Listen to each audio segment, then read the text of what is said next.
Édition Nuit, bonsoir, bienvenue. Merci à vous qui nous suivez tout au long de la nuit ici à Paris sur France 24 et France Info. Voici les titres.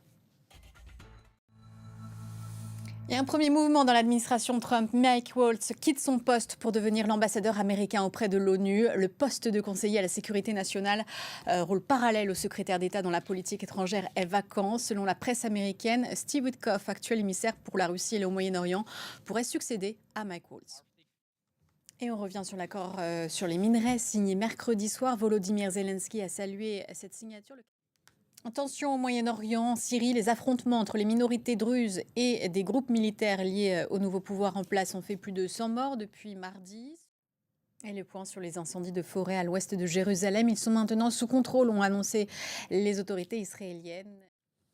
Dans le Cachemire, malgré l'appel américain à la désescalade, des tirs ont été de nouveau échangés entre l'Inde et le Pakistan. Islamabad reste sous la menace d'une frappe indienne.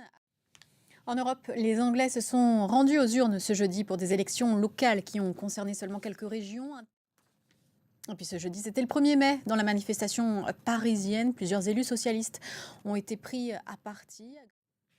On revient à Paris où ce 1er mai a rimé pour beaucoup avec première bronzette, une météo idéale, mais 30 degrés. Si tôt dans l'année, est-ce normal? Voyez ce reportage de Noé Poitvin. Fin de ce journal. Merci à vous de l'avoir suivi. Restez sur notre antenne. L'information continue. On se revoit dans une quinzaine de minutes.